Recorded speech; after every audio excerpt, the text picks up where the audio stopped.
할렐루야. 아멘. 참으로 그렇습니다. 우리가 사모하고 우리 권사님 모시러 가면서도 얘기했고, 우리 권사님이 기도 중에서도 그렇게 언급이 됐지만은 한 해가 지나가 버렸어요. 그렇죠? 다 지나갔어요. 아직 지나간 건 아니에요. 그러나 끄트머리라도 붙잡고 싶어서 다 지나갔다는 말은 하고 싶지 않아요. 그렇죠? 그래도 어떻게 해요? 지나갈 건데. 지나가겠죠, 뭐. 그렇죠? 그러면서 또 한 살 먹겠네요. 그렇죠?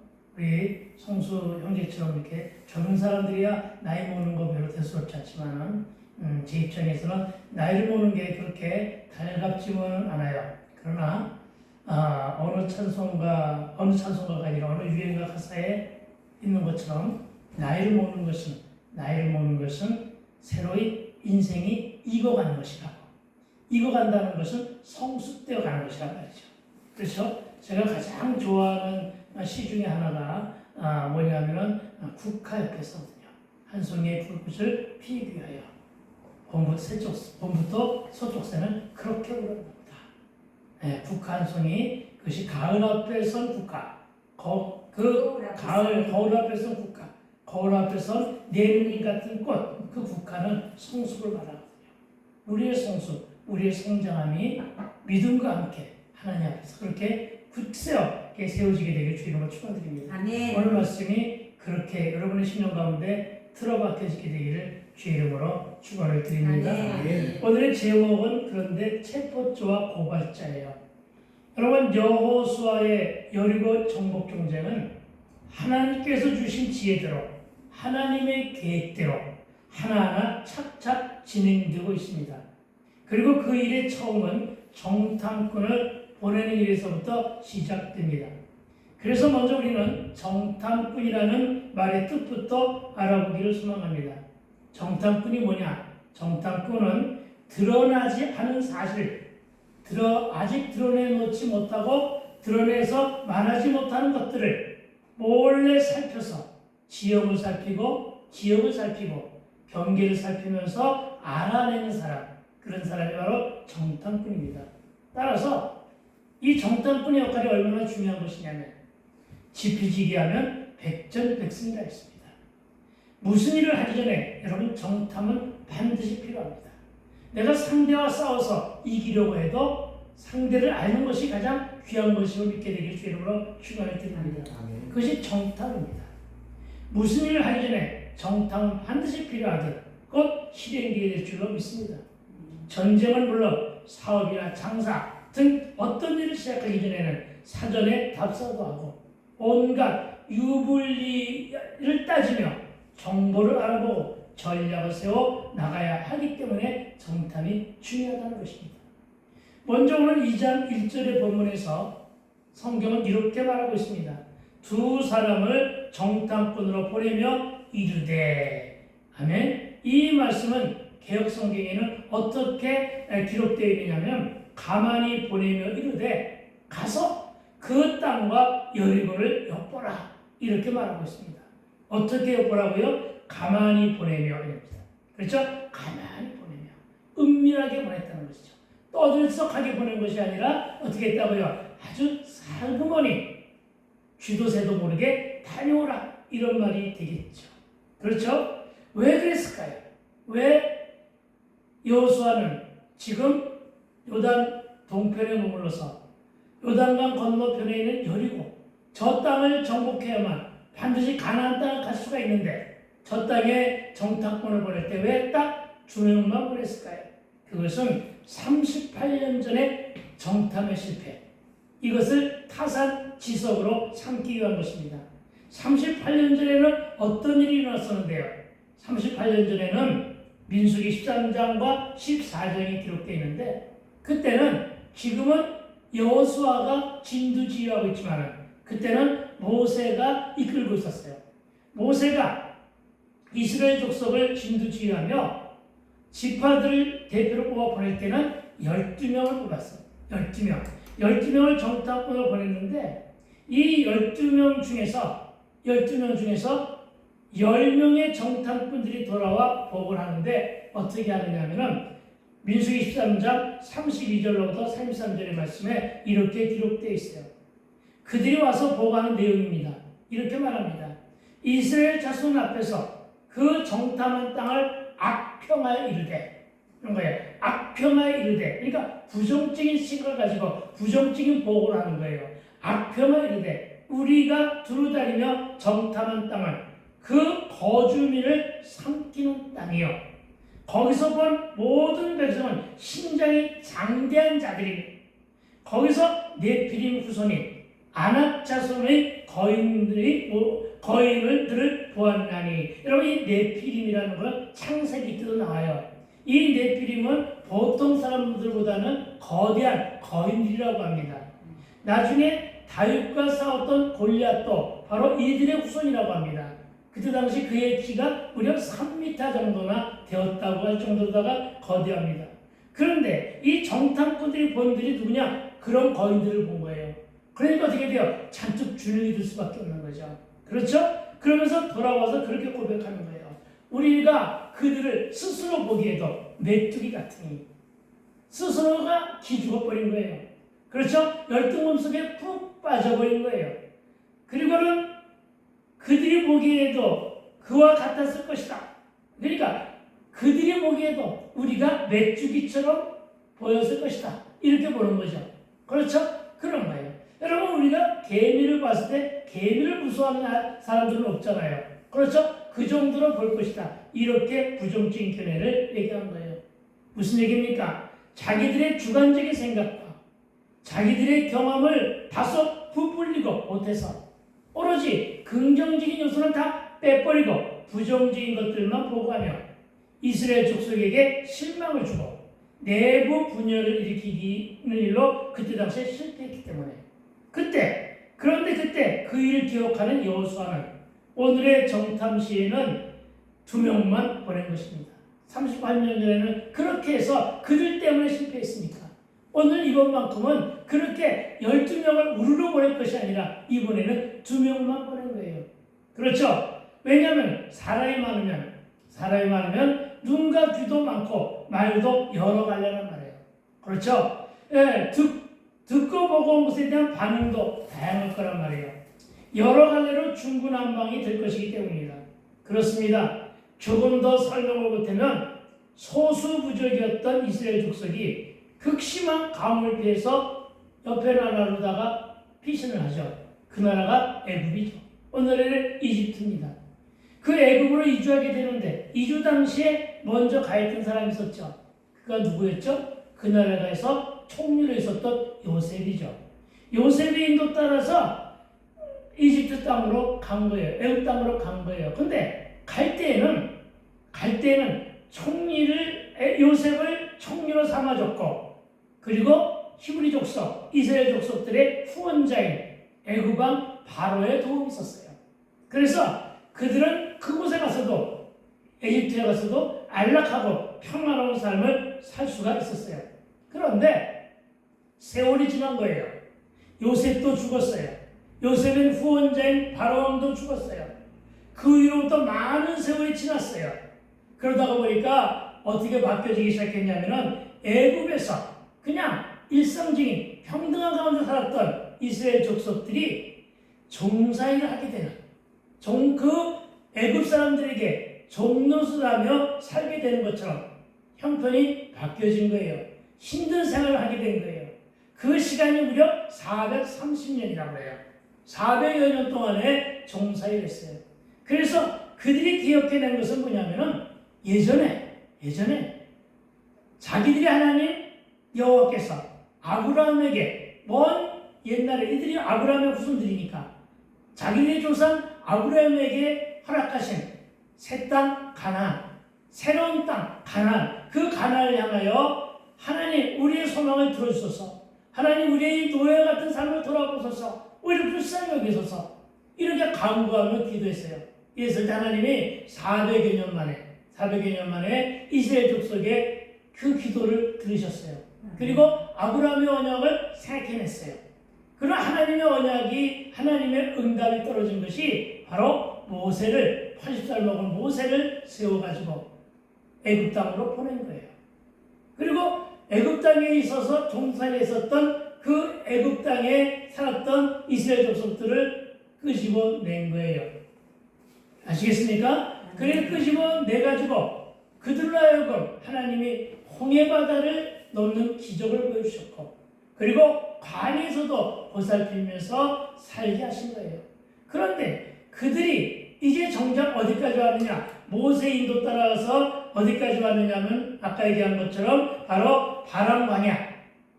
이게 이제 요단 동편 어느 지역이라고 합니다. 바람 광야에 도달하게 되는데 그곳에서 모세가 오늘 여호수아처럼 이제 멀리 있는 여리고를 향하여 정탐꾼을 보냈는데 몇 명을 보냈다고요? 12명을 보낸 거예요.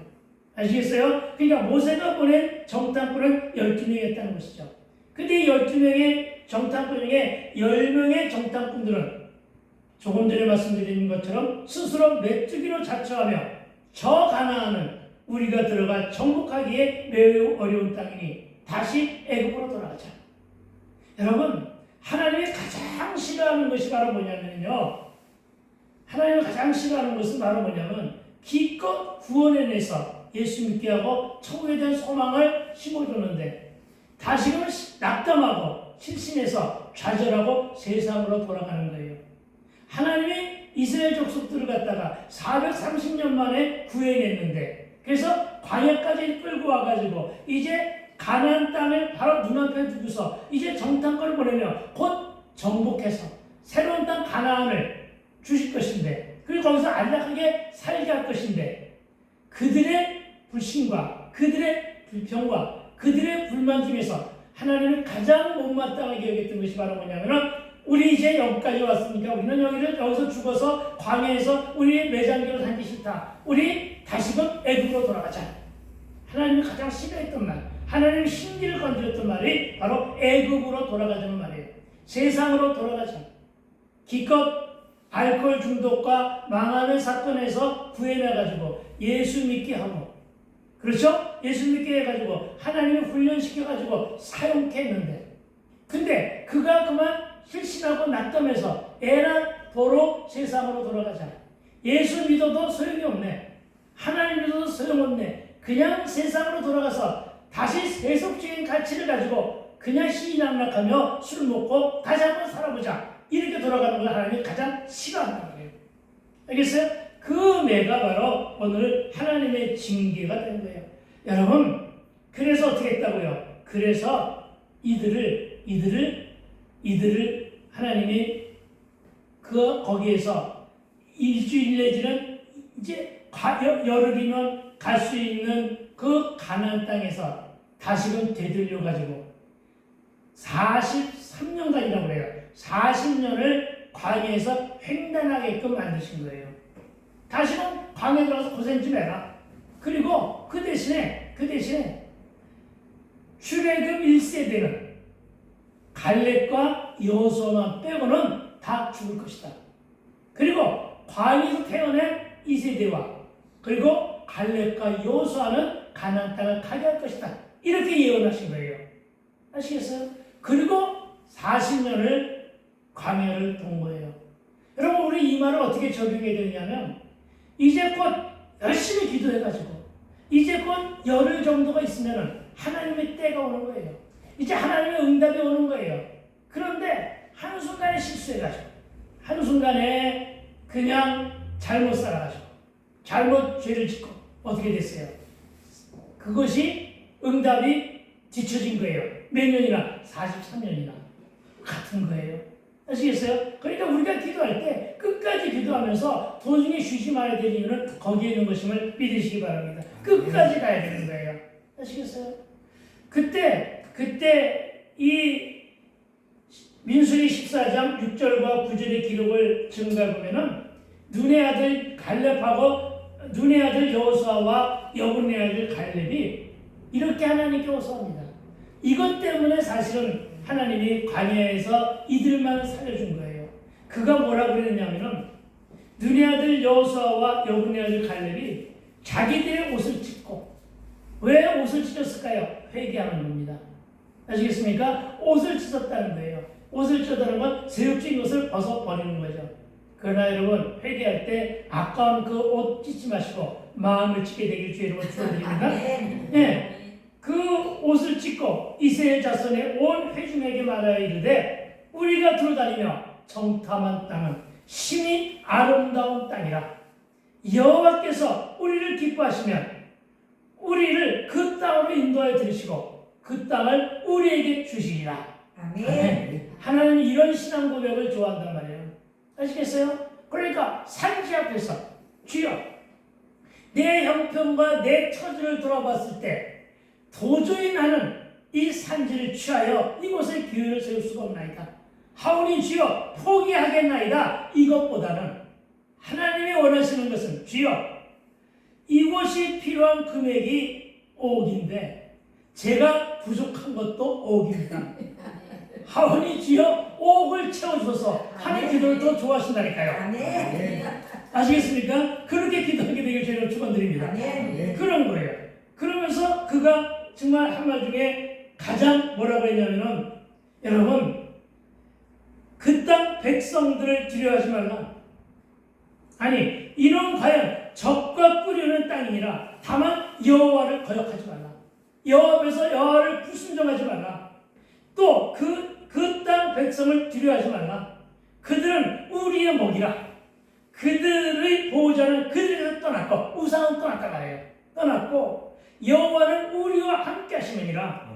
그들을 두려워하지 말라 하니 아멘. 이 말이 이 기도가 하나님의 마음을 시원케 해드리는 기도였어요. 아멘. 아시겠어요? 여러분 이런 기도를 하게 되게 부탁을 드립니다. 아멘. 그러니까 확신과 긍정적인 차원의 기도를 하면 하나님이 그 마음을 받아주심을 아멘. 믿으시라는 것입니다. 아멘. 그렇습니다. 여호수아와 갈렙은 모세와 하나님의 편에 서서 하나님께서 하실 것이다. 여러분 우리가 말하여 하나님께 영광 이런 말을 많이 하죠. 하나님께 영광이란 말의 정확한 뜻은 하나님을 적극적으로 믿고 신뢰한다는 거예요. 아멘. 내가 하는 것이 아니라 하나님이 하신다는 거예요. 아멘. 이게 영광이에요, 여러분. 아멘. 아시겠습니까? 그러니까 하나님을 전적으로 믿어버리는 거잖아요. 알겠어요? 그러니까 내가 실패할지언정 하나님이 실패하지 않으시는 거예요. 내가 실현할지언정 하나님이 실현하지 않는 거예요. 그런 마음을 가지고 하나님께 굳세게 매달리고 하나님께 기도하는 것이 드려지는 영광임을 믿으시기 바랍니다. 아멘. 이것을 기뻐하시는 하나님께서 오늘 갈렙과 모세가 그들의 진중에서 리더가 되게 하시고 여호수아를 리더로 삼으시고 오늘 요단 동편에 서서 이제 여호수아가 2명의 정탐꾼을 보내는 것이라고요. 아멘. 아시겠어요? 전후 과정이 필요했기 때문에 여러분에게 설명을 좀 드렸습니다. 그렇습니다, 여러분. 우리는 이런 사실을 믿고 우리가 오늘 이런 말씀을 들으면서 이 말씀을 어떻게 적용하고 여기서 어떤 지혜를 얻으며 우리가 어떤 삶을 살아갈 것인가 하는 것을 여러분이 교훈으로 삼게 되기를 부탁을 드립니다. 아멘. 여러분 가장 큰 핵심은 하나님을 신뢰하며 그 하나님을 믿는 믿음으로 반드시 주실 것이라는 확신과 기대 가운데 정탐하라는 것이었고 또 하나는 여럿이 몰려가서 정탐할 것이 아니라 당분간은 나 혼자 혹은 우리 사모와 함께 소수만이 작간장같이 가보는 것처럼 끊임없는 기도가 당연한 일이고요. 정탐을 하되 조용히 은밀하게 하는 가르침으로 받게 되길 주의 이름으로 축원을 드립니다. 아멘. 한번 따라해 볼까요? 정탐은 정탐은 조용히 은밀하게 하자. 조용히 은밀하게 하자. 아멘. 아멘. 여러분 하고자 하는 일에 모든 일들이 여기에 해당됨을 믿고 적용하시기 바랍니다. 아멘. 여러분 하나님이 저에게 여호와 이르러 여호와께서 산에서 준비하신다고 말씀하셨습니다. 내가 기도하니 하나님은 일하신다는 사인이 여호와 이레입니다. 아멘. 무슨 말입니까? 야고보서 1장 6절과 7절은 뭐라고 합니까? 오직 믿음으로 구하고 조금도 의심하지 말라. 아멘. 의심하는 자는 마치 바다에 밀려 요동하는 바닷물결 같으니 이런 사람은 무엇인지 주께 얻기를 생각하지 말라. 아멘. 아멘. 그러니까 여러분 어떻게 하라고요? 확신을 가지고 부지런히 쉬지 말고 믿음으로 구하게 되기를 부탁을 드립니다. 아멘. 그리고 1절에 또 한 구절을 살펴보니까 뭐라고 했냐면 그들이 가서 라합이라는 기생의 집에 들어가 거기서 유숙하더니 아멘. 물론 이미 살펴본 구절입니다. 그러나 살펴봤다고 여러분이 다 기억하는 것은 아니기 때문에 다시 반복하여 확인할 것은 왜 하필 라합이라는 기생의 집이었느냐는 점입니다. 여리고 성안에는 술집이 라합의 집만 있지는 않았을 것인데 그것도 여러 집을 찾아 헤매다가 라합의 집을 우연히 발견한 것이 아니라 무슨 얘기인지 아시겠어요? 내가 할 일을 찾아서 이것저것을 헤매며 그러다가 우연히 발견한 것이 아니라 성경을 살펴보면 그들이 가서 군더더기가 없잖아요. 그냥 그들이 가서 헤맸다는 거예요? 헤매지 않았다는 거예요? 헤매지 않았다는 거예요. 분명히 익숙하지 않은 집이에요. 성 안에 지금 낮에 갔어요? 어둠 속에 갔어요? 어둠에 갔어요. 가로등도 없어요. 그렇죠? 불도 밝힐 수가 없어요. 내비도 없어요. 그런데 헤매지 않았다는 거예요. 근데 어떻게 성경은 그들이 가서 이 말이에요. 여러분 정탐꾼들은 곧장 기생 라합의 집으로 간 거예요. 무슨 얘기입니까? 우연한 발걸음이 아니라 누군가가 보이지 않는 손길이 그 발걸음을 인도하셨는데 세상 사람들은 그렇게 하지만 우리는 누구의 인도라고요? 하나님의 인도로 본다는 거예요. 여호와 하나님의 인도하심으로 본다는 거예요. 우리는 이 말을 에벤에셀이라고 하는 말로 담아냅니다. 뭐라고요? 에벤에셀. 에벤에셀이란 말로. 에벤에셀이 뭐라고요? 여기까지. 주께서 여기까지 나를 인도하셨다. 이 말이에요. 인도하시는 발걸음이었다 말이에요. 그러니까 여러분, 저와 여러분 한 사람 한 사람이 시온 성교에 우연히 온 게 아니란 말이에요. 에벤에셀 하신 하나님의 인도하심의 발걸음이라는 사실을 믿게 되길 주로 축원드립니다. 그렇습니다, 여러분. 여러분, 에벤에셀의 말, 이 말씀을 가지고 여러분 끝까지 한번 버티고 견디게 되기를 부탁을 드립니다. 하나님이 하셨습니다. 이것을 믿고 확신하자는 것입니다. 이렇게 시온성 교회를 정탐하러 오는 발걸음이 많아지게 되기를 축원드립니다. 예전에는 스스로 교회를 찾아 올라오는 정탐의 발걸음들이 있었는데 이마저도 코로나19로 뚝 끊어져 안타까움을 금할 수가 없습니다만 배후에서 일하시는 하나님의 섭리, 저는 이것을 믿습니다. 배후에서 일하시는 하나님의 섭리의 발걸음, 그 발걸음으로 우리 오경용 장로를 강우석 형제가 만나게 됐고 그리고 강우석 형제가 여기 온 것임을 믿게 되길 주의 이름으로 축원을 드립니다. 아멘 하셨어. 아멘 하면 믿음이 들어가는 거예요. 여러분, 성령 하나님이 인도하시고 이끄시는 간섭의 발걸음이 있기를 소망하며 우리의 기도의 끈과 전도를 놓지 않게 되기를 다시 한번 주의 이름으로 축원드립니다. 즉 저와 여러분 1절의 말씀에서 정탐꾼에게는 라합의 집으로 인도하시는 에벤에셀의 섭리와 또 기생 라합의 집을 예비해 놓으신, 미리 예비해 놓으신 거예요. 이게 여호와 일이에요. 하나님은 항상 일하시게 준비해 놓으심을 믿으시기 바랍니다. 여호와 일이라는 여러분 라합을 준비시켜 놓고 여호와의 일의 역사로 만나게 해줬음을 믿으시기 바랍니다. 그리고 우리에게도 또한 시온성교회와 우리가 가고자 하는 그 저 산지에도 이와 같은 역사가 임하게 되기를 믿고 위에서 기도하자는 것입니다. 그런데 여러분, 은혜 충만은 곧 갈등 충만으로 이어짐을 경계하며 조심해야 합니다. 즉 위기는 늘 있다는 것입니다. 늘 항상 좋은 일만 있는 것은 아니라는 것입니다.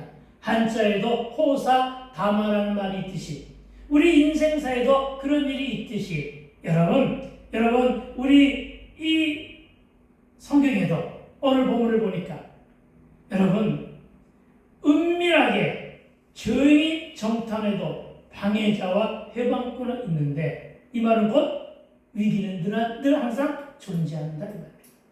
그들이 곧 성경에서는 고발자여 체포자로 해석해 놓고 있습니다.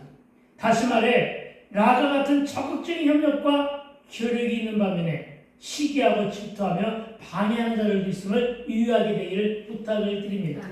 교회가 부흥되려면 항상 라합을 끌어내려 부흥을 방해하려는 악한 세력이 있다는 사실을 간과하지 말라는 것입니다. 예수님은 이들을 말하여 포도원을 호는 작은 여우라고 하셨고, 성경은 이들을 고발자요 체포자로 표현하고 있습니다. 우리 인생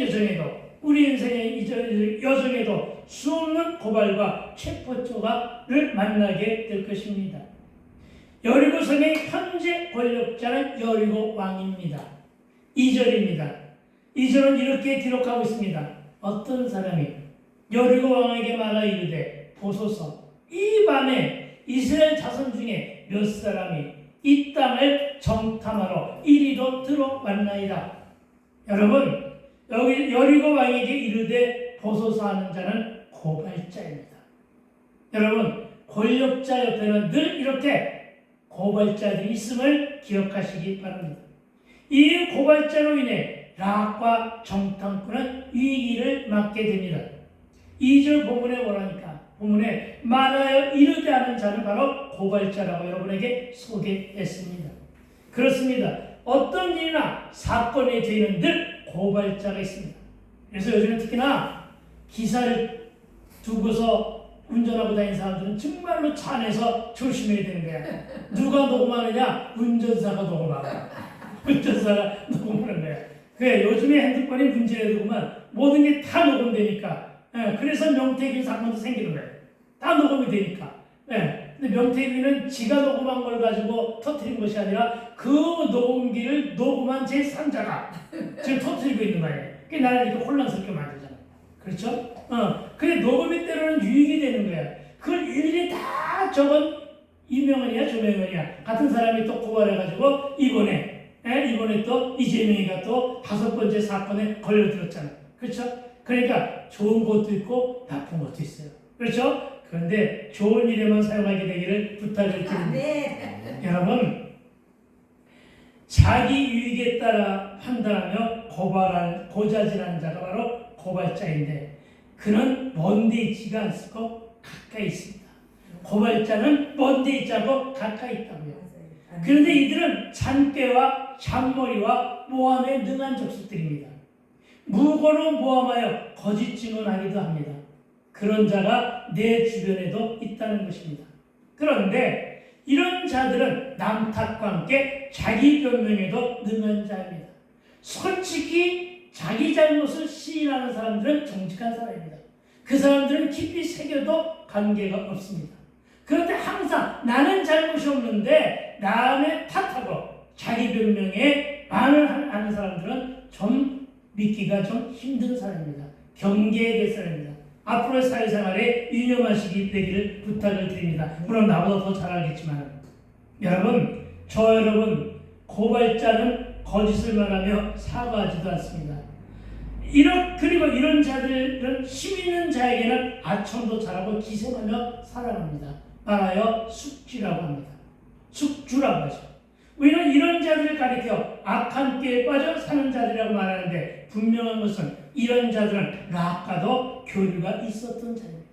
라합과 거리가 먼 사람이 아닙니다. 왜? 라합의 집이 기생의 집이었으니까. 거기에는 온갖 사람들이 많이 드나드는 곳이니까. 그래서 라합과 가까운 사람이었다는 것입니다. 이웃일 수도 있습니다. 늘 지켜봤을 것입니다. 그렇죠? 누군가 어떤 사람 손님을 많은가 적은가도 늘 지켜봤을 것입니다. 단골 손님일 수도 있습니다. 아주 가까이서 늘 소통하며 형 동생 하던 사람일 수도 있다는 것입니다. 그래서 알게 되었을 것입니다. 그리고 자기 유익에 오른 대로 권력자에게 고발합니다. 여러분, 부탁하는 것은 내 유익을 따지며 살아가지 않게 되길 부탁을 드립니다. 아멘. 내 유익보다는 남의 유익에 더 관심을 갖게 되길 부탁을 드립니다. 아멘. 하나님이 즐겨 사용하시고 하나님이 좋아하시는 사람은 이타적인 사람입니다. 이기적인 사람보다는. 여러분, 에베소서 5장 28절 말씀을 드렸는지 모르겠는데 그 말씀 속에 그런 말씀이 있습니다. 자기 아내를 사랑하라 하면서 자기 아내를 사랑하는 것이 곧 자기를 사랑하는 것입니다. 아멘. 이 말씀을 읽으면서 정말로 귀한 감동을 받았어요. 그렇구나. 여러분, 아내라고 하는 것은 내 갈비뼈를 떼어줘서 만든 자네. 하나님의 뜻이 계셔서 끄집어내서 나와 함께 살게 한 배필이라네요. 돕는 배필이라네요. 그 아내를 사랑할 수 있어야지만 나를 사랑하는 것이라는 말을 듣게 된 거예요. 무슨 얘기입니까? 예수님도 그랬어요. 내 이웃 사랑을 하라고 그랬잖아요. 그렇죠? 내 이웃 사랑을 하기를 누구처럼 사랑하라? 주님처럼. 내 몸처럼, 내 몸을 사랑하는 것처럼 사랑하라고 했습니다. 주님이 하신 말씀입니다. 그렇죠? 무슨 얘기입니까? 이타적인 사랑을 하는 사람들이 바로 자기 자신을 사랑하는 사람이라는 사실을 믿으시기 바랍니다. 그러니까 여러분, 사랑을 많이 베풀고 살게 되기를 부탁을 드립니다. 아멘. 이런 사람들이 선한 일도 많이 하는 것을 또한 믿으시기 바랍니다. 그런데 내가 뭔가 좋은 일, 선한 일을 하려면 내 유익에 오른 대로 권력자에게 고발하는 자가 있더라는 것입니다. 어떻게 하라는지 내 발목을 잡습니다. 그가 바로 고발자입니다. 한 예로 집안의 권력자인 시어머니가 며느리가 교회 가는 것을 못마땅히 했어. 그래서 그 며느리가 몰래 교회 가려고 하니까 중간에 있는 남편이 자기 어머니에게 보잘다는 것과 같은 것이라고요. 아시겠습니까? 네, 부부가 동반해서 어디를 조금 여행을 좀 하려고 했는데 누가 방해를 하냐? 자녀들이 자기 스케줄대로다가 부모의 발목을 잡는 것이 바로 자녀가 고발자라는 것입니다. 교회도 마찬가지잖아요. 그렇죠? 그런 것입니다. 여러분, 가정뿐이 아닙니다. 직장 혹은 단체에서도 권력자에 기대어 고자질하거나 모험하여 사실을 왜곡하거나 덮어씌우는 자가 바로 고발자인데, 이 고발자는 체포죄와 함께 내가 하는 일을 방해하는 방해자들이라는 것입니다. 3절은 이렇게 기록합니다. 여리고 왕이 라합에게 사람을 보내어 이르되 내게로 와서 내 집에 들어간 그 사람들을 끌어내라. 그들은 이 온 땅을 정탐하러 왔느니라. 아멘. 여러분, 여기서 여리고 왕은 권력자요, 끌어내는 자로 체포죄라 적용합니다. 그러니까 여러분, 여리고 성 안에는 정탐꾼으로 인한 긴장과 함께 여리고 왕이 정탐꾼을 끌어내라 하자 라합은 곧 극한의 위기에 빠져들게 된 것입니다. 그러나 라합을 편들고 동조하는 자들은 없었습니다. 평상시에 그토록 라합같이 했던 사람들도 외면합니다. 왜요? 성 안에 대던 사람들의 생각으로는 여호수아가 보낸 정탐꾼은 경계 대상이잖아요. 그렇죠? 적군을 성 안으로 끌어들이면 성이 어떻게 돼요? 위험에 빠져들잖아요. 이런 생각들이 바로, 그리고 그들의 생각은 반드시 정탐꾼은 발본 3번 되어야 한다고 생각하고 있기 때문입니다. 그렇죠? 그래서 여러분, 저들이 이런 행위를 단죄하여 욕할 수는 없습니다. 다시 말하여 적으로부터 성을 수호하기 위해서는 고발자의 행위나 체포죄 행위는 비난보다는 칭찬받을 일이라는 것입니다. 이것이 오늘 우리가 말하는 양비론입니다.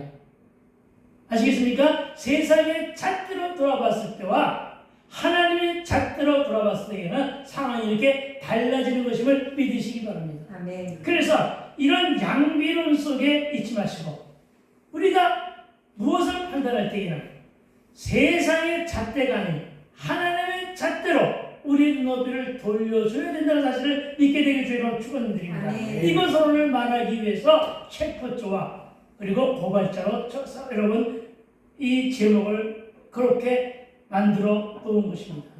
양비론에 빠지지 않게 되길 부탁을 드립니다.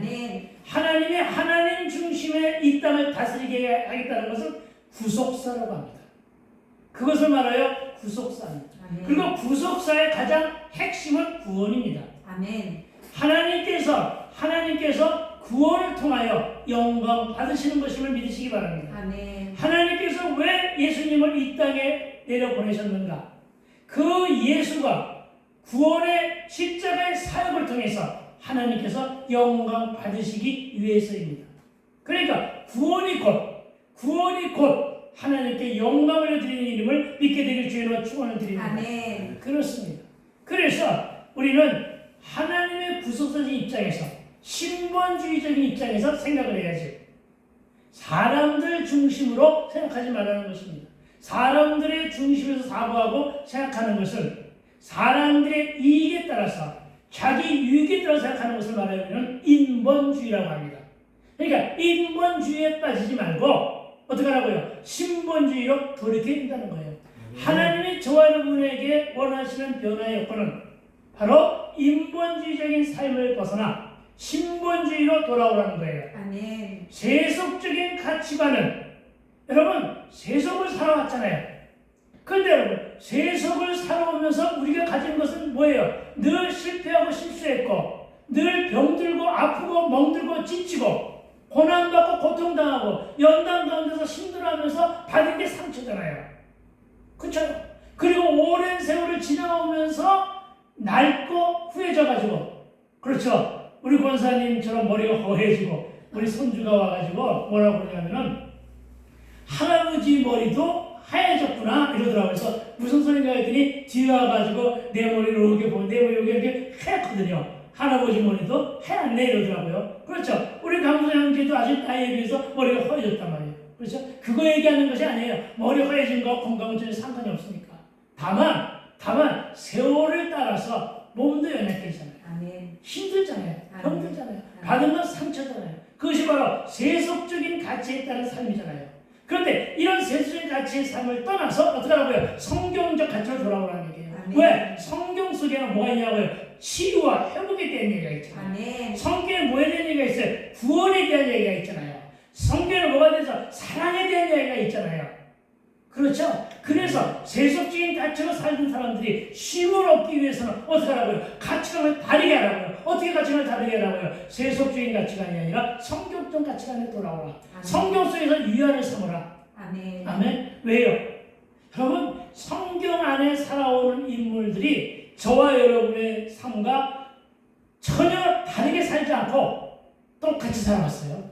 비슷하게 살아왔어요. 야곱의 삶을 한번 되돌아보세요. 저와 여러분이 가지고 있던 정욕의 삶이잖아요. 그렇죠? 그러니까 무슨 얘기예요? 성경 속에 있는 인물들의 그 모습을 왜 유심히 살펴야 되느냐면 그들의 모습은 쌩얼이에요. 쌩얼. 알겠어요? 무슨 얘기입니까? 화장 안 한 얼굴이라고요. 근데 우리의 얼굴은 어떤 얼굴이에요? 화장을 한 얼굴이잖아요. 그렇죠? 그러니까 화장을 한 우리의 얼굴을 어디에 비춰보라고요? 바로 내가 거울에 비춰보듯이 성경을 비춰보니까 내 민낯이 성경 속에 있는 거야. 아멘. 그렇죠? 내 민낯이, 내 쌩얼이 성경 속에 있는 거야. 아멘. 그렇죠. 그런 거야. 그러니까 어떻게 돼요? 돌아오는 것은 회개잖아요. 아, 그렇구나. 내 인생이 잘못되었구나. 이런 거죠. 내가 그동안 세속적인 가치에서 너무나 내가 유리하고 방탕하게 살았구나. 그런데 성경에서 보니까 나하고 똑같이 유리하고 방탕하게 살았는데 이 사람이 하나님의 인도 따라서 회개하고 돌이켜 살다 보니까 하나님이 크게 사용하시는구나 하는 걸 봤단 말이에요. 나하고 똑같은 삶이었는데 왜 나하고 저 사람은 달라졌는가? 이것을 뭘 통해서 보게 돼요? 성경을 통해서. 아멘. 나의 민낯이 거기에 있는 것을 발견하고 회개하게 되는 거예요. 아멘. 그래서 어떻게 하라고요? 세속적인 가치에서 성경적인 가치로 돌이키라는 거예요. 아멘. 아시겠습니까? 네, 그렇습니다. 이 정도 얘기를 하고 앞으로 두고두고 할 얘기니까 이게 하나님의 구속사입니다. 하나님은 이스라엘 족속을 물론 전쟁 중인 여리고 성 안의 모든 백성들과 가나안에 있는 원주민들과 이 땅을 살아가는 모든 이들을 사랑하십니다. 아멘. 하나님은 이스라엘 족속만 사랑하시는 게 아니라고요. 하나님 여리고 성 안에 있는 모든 사람들을 다 사랑하십니다. 아시겠습니까? 그래서 하나님이 여리고 성을 먼저 정복하라고 하십니다. 하나님이 여리고 성을 정복해서 여리고 성 안의 모든 사람들을 다 죽이기를 원하는 것이 아닙니다. 다 죽여버리려고 목적을 삼으신 게 아니란 말입니다. 아시겠습니까? 하나님의 마음은 여리고 성 안에 있는 사람들을 구원시키는 데 목적이 있었던 거예요. 아멘. 아시겠어요? 그랬던 거예요. 그런데 사람의 말을 안 듣는 거예요. 사람이 배신한 거예요. 아시겠어요? 예수님이 오병의 기적을 만드셨어요. 배고픈 사람을 배불리게 하신 거예요. 모든 사람들이 평소에 배불리게 하셨어요. 왜? 이 기적을 보면서 그동안에 배부른 삶에서 만족했던 것을 이제는 돌이켜서 하나님 중심의 삶을 살면 항상 하나님은 먹고 익히고 세우고 다 하신다. 아멘. 나에게만 맡겨라. 이렇게 해서 오병의 기적을 보여주신 거예요. 아멘. 사람이 안 그랬다는 얘기예요. 왜? 오병의 기적을 보고도 하나도 예수를 믿지 않았기 때문에. 기적을 보고도 하나님을 안 믿었기 때문에. 여러분, 저는 축복 설교를 잘 안 하는 사람이에요. 절기 때만 합니다. 지난 주간에 그토록 열심히 축복 설교를 했지만 과연 그 축복 설교가 내 심령을 건드려서 내가 회개하게 만드는 심령은 아니잖아요. 그런 설교는 아니잖아요. 그렇죠? 진짜로 은혜가 되는 설교는 설교 말씀 속에서 내 민낯을 발견하게 되는 거예요. 아멘. 하나님의 구속사를 발견해야 되는 거예요. 아멘. 하나님의 사랑을 발견하게 되는 거예요. 아멘. 그런 것이 마음속으로 간직되는 것이 믿음이 뚫고 들어가는 거예요. 아멘. 아시겠어요? 그런 거예요. 그래서 여러분 귀를 열고 말씀을 들으라는 거예요. 마음의 문을 열고 말씀을 들으리라는 것은 그런 사실을 기억하여 믿으시기 바랍니다. 아멘. 그렇습니다, 여러분. 오늘 본문은 이스라엘과 여리고의 정복 전쟁으로 볼 수도 있지만 모든 전쟁은 하나님께 속한 것으로 하나님께서 주도하시는 이 전쟁의 핵심 축은 구원이라는 사실을 믿게 되길 주의 이름으로 축원을 드립니다. 아멘. 즉 여리고 땅을 정탐하는 일은 하나님께서 주도하시고 주관하시는 영적 전투였다는 사실을 믿으시기 바랍니다. 아멘. 그리고 하나님은 이방 땅에서 하나님은 라합을 준비시킵니다. 아멘. 이방 땅에 하나님은 라합을 준비시키는 거예요. 하나님은 언제나 어느 곳에서나 이렇게 준비시키는 인물이 있음을 믿으시기 바랍니다. 아멘. 교회를 준비시키십니다. 아멘. 그리고 지역을 준비시키십니다. 가장 큰 것은 사람을 준비시키십니다.